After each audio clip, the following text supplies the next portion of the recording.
Well, let's speak to the Defence Secretary, should we? Ben Wallace joining us this morning. Mr Wallace, a pleasure to see you. Thank you for joining us. Even with this massive settlement, £16.5 billion, the money is still not enough, it could be argued, to fill holes in the defence budget. What capabilities will you have to cut? First of all, it is enough. It's actually, if you take our 0.5% manifesto commitment, it's a £24 billion boost overall. It's 16.5 billion on top of what we already committed in our manifesto. Look, it is enough, depending on how your ambition is tailored. I've been very clear as Defence Secretary that one of the failures of the past reviews was our funding never maxed our ambition. And that goes for most of the reviews in the last 40 years. This means that we can have a proper discussion about what are our global ambitions and how are we going to fund it. And this very large settlement for defence will allow us to fix the problems that we've inherited, the black hole that the NAO obviously identified, and allow headspace to modernise our forces. And I think those two things go hand in hand. And then at the same time, the Prime Minister is very clear about what his ambitions are. Britain is a tier one military power. We are a P5 nation. We are a holder of a nuclear deterrent, and we are the biggest spenders in Europe. So I think, that is all about, as Tobias Ellwood said earlier, about do we want to be part of shaping our destiny or do we want to follow on? How much of this money is going to have to come from the overseas aid budget? Well, look, the overall decisions for the whole of the government budget will be obviously revealed next week during the spending review announcement and the budget by the Chancellor. And I'm not going to preempt the Chancellor. Obviously, the Chancellor has to find money from across the taxpayer and the government. He will have made those decisions, and the Prime Minister will direct the priorities. So I think where it comes from is obviously within that total overall envelope. I think it's not as simple as people might suggest that you just raid one budget to pay for another potentially. A lot of my budget is what's called capital budget. That's the same as sort of roads and infrastructure budget. And that is, there are certain rules around where that money is and what that money is and how it can be spent. So it's not as straightforward as we'll just pinch a bit of this and pinch a bit of that. It's mainly about the overall envelope that the Chancellor sets in conjunction with the Prime Minister, and then the priorities picked accordingly to the agenda. Yeah, except there is a finite budget, isn't it? There's a finite pot. And as a result, potentially, some money will have to come from the overseas aid budget. Is that something that, as you said, it's up to the Chancellor? Is it something that you would support him if he decided to do that? Well, look, first of all, part of Britain's overseas assistance is defence and security.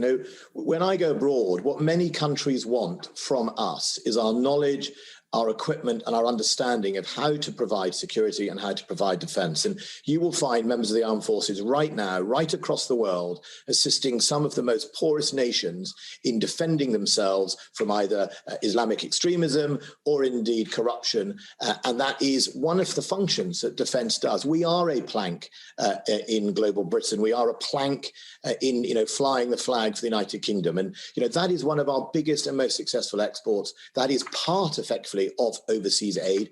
Often when they come to us, what they want from us is our security knowledge and expertise.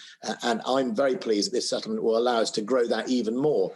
I have a defence diplomacy network of well over 90 officers spread out across over 90 countries, helping that, and we'll continue to do that. And in answer to my question? Well, would I support? Look, I'm the Secretary of State for Defence. I need to make sure that we have forces fit for the future. We have forces that will be able to deliver both defence and security and indeed power projection for the United Kingdom, both soft power and hard power. I believe that settlement does that. It doesn't mean to say we are abandoning the battlefield of international aid. We're still one of the most generous givers of aid. The actual decisions on the numbers will be revealed next week, and I'm not going to speculate how that's come about. That's for the Chancellor next week to announce to Parliament. And if I were to ask you a third time? What? Do I support taking money from ODA for defence? Yes, there you go. Yeah.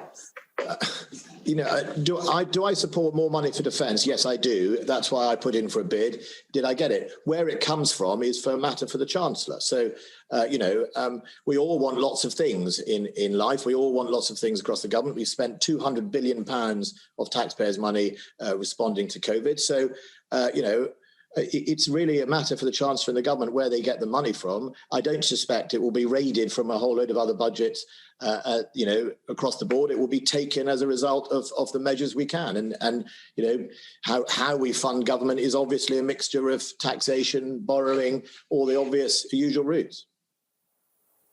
And that's a finite amount of money, as we agreed at the start. Cyber and artificial intelligence, when the country is on its knees, as we know, financially at the moment. Why now? Well, because, I spent the last 3 and a bit years being the security minister, and I saw every day the threats ranged against this country. And one of the most active and growing areas of threat is in cyber, for example, where we see some of our adversaries in the form of hostile states using cyber against us, whether that is to use on organised crime or whether that's to use to steal things or indeed just to close things down. We all remember the WannaCry, a cyber attack on our NHS. We have to we're going to be a 21st century defence in a position to counter that. We have to be able to lend our knowledge and support to other parts of government. So, for example, child sexual exploitation, where paedophiles will use high-end encryption to protect their evil activities. We have to be able to use our knowledge to hopefully stop that. So cyber is a really important domain that we have to grow and expand into, because my duty is to defend the nation as it is the Prime Minister's. And, cyber is just one of the newer growing domains. And on space, we're all deeply, deeply dependent on space. Sky News itself and Sky as a channel is incredibly dependent on the satellites up in space. And what we've seen is Russia and China are starting to put weapons in space. We've seen Russia test firing missiles to bring down satellites. All of that means that we are very vulnerable if we don't do something about investing in the resilience and defense of space to make sure that, today's 21st century sort of West is protected from those type of activities. Okay, that's quite a leap from you spending all this money so that I can keep my job. How much of the budget will be spent on the cool stuff, like the space stuff and AI, I should say, and how much of it is going to be spent on legacy stuff like F-35s and aircraft carriers? It's going to be a blend. So on space, we already spend a considerable sum, and of this money, it'll be over 400 million extra to take us to the next stage. We'll be launching another satellite soon for modern military communications, and of course, there are other parts of our space that I'm afraid I can't talk about, but are about protecting our critical national infrastructure. So there'll be a growing proportion towards space. Obviously, we've got a space council across the whole of government, and the amounts of money will grow each year as we put towards space. And on the National Cyber Force, that's giving Britain the sort of world-leading capability of offensive cyber. So that's not just defending, but being able to take action against our adversaries. That budget will be over 1.5 billion in the next 4 years, setting out, how Britain will defend herself, but also making sure we invest, over a 10-year period, over nearly 3,000 people in the end of 10 years will be working probably in the National Cyber Force. Another couple of quick points to rattle through, if you don't mind, please, Defence Secretary. We've heard what the President of the United States has said about Afghanistan. He wants to remove his troops from there. What are we going to do? Well, part of this defence review is, how can Britain be more independent? So how can we complement each other around the world? But, if one power or another pulls out and we have we were, for example, going to decide we wanted to stay longer, we could do so. At the moment, if the United States unilaterally pulls out of some of these countries, we have a challenge. We'll have to build a bigger or another coalition, or indeed we just have to effectively, follow them out. And I think that's something that no one has been happy about. Look, on the Afghan initiative itself, men and women of the British Armed Forces went to Afghanistan to try and provide security, economic stability, and indeed deal with the terrorist threat. Many of them sadly lost their lives doing that. But the goal was peace. There is a peace process with the United States, the Taliban, and indeed the Afghan government. That's after all why we went to do that, to try and get peace. It is condition-based. We'll see where those conditions lead us. But fundamentally, the United States are not 100% pulling out. They're going to leave a certain size of force in both Afghanistan and Iraq. We'll be working with the Afghan government and the United States to make sure that we can continue to protect this country from terrorism. And that means, for example, for us, we won't be pulling out either. The Americans aren't pulling out. We're just making sure that the conditions are going to be met for the peace deal, and hopefully security will be maintained. So it does sound as though we're reducing our number then as well. Well, I think we'll see the details. The United States have only just announced the exact number that they're going to reduce to. But I suspect if they're reducing at some stage, we will come down. We don't have a massive force compared to them, but we'll do what we need to do to keep people safe and ensure that we do our best to make sure that Afghans are kept protected as well. What are we going to do about Iran? Are we preparing for a preemptive strike against Iran in the dying days of the Trump regime? I think you need to direct some of these questions to the president. Look, Kay, our view of Iran is we support the JCPO. That was the pan-national attempt to make sure Iran complied with nuclear conditions, and in exchange there were sanctions relief. We still believe that's the right thing, alongside the French and the Germans, and actually it's one of the places where the Chinese and the Russians and us all agree together. We think that's the best path for peace and stability. We'll continue to support that. We urge both sides of the party, both the United States to come back and support the JCPO, but also to the Iranians to make sure they come in line and make sure they stick to those conditions. I'm not sure I should be asking President Trump about our defence plans, but there you go. No, Let me ask you about lockdown. Go on. No. I mean, you refer to a preemptive strike. The only media reports I've seen about preemptive strike on Iran have come out of the United States. I mean, it hasn't come out of the United Kingdom. No, but my question was, if it happens, are you planning for it? I'm guessing that we should be. Well, the defence of the realm, the United Kingdom, constantly plans for hundreds of different scenarios. That's what you'd expect us to do. And that's why you see right now men and women of the armed forces actually out on the streets dealing with a COVID pandemic rather than, some of their other jobs. That is what we do all the time. I'm glad you brought that up. I have a range of plans. Sure. I'm glad you brought that up. What can we do to plan for Christmas? We keep reading in the papers every day different things about how many people will be able to get together for Christmas. The country is absolutely exhausted as a result of COVID-19. What they need to do is spend time with their family over Christmas, and yet they still don't know how many people they've been asked to lock down again. We've all been asked to lock down again, coming out on the 2nd of December. Maybe.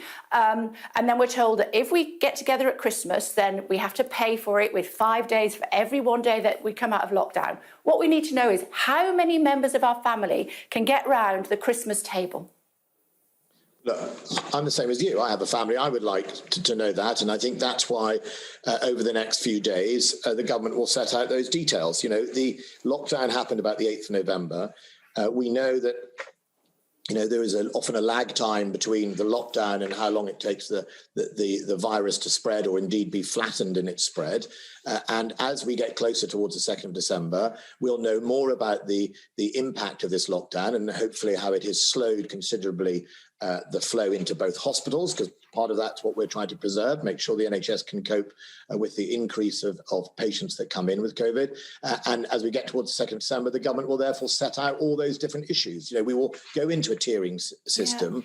Yeah. I think our aims are all the same. As you say, we would like to see our families at Christmas. We'd like to mix with each other as much as possible. But also we have to remember this is incredibly infectious and nasty disease. And, there are lots of people, I'm afraid, still dying of COVID. The hospitals, I'm a Northwest MP, my constituency has been literally in lockdown on and off since July. My family at home have been in a tier 3 before the lockdown in Lancashire. And, that I know what impact that takes on personal lives, but I also know that, we have to try and sit on top of it, because very quickly our hospitals start to fill up and people start to die in the older groups or the more vulnerable groups. And that's why we make the decisions as close as we can. But Secretary of State, we know that.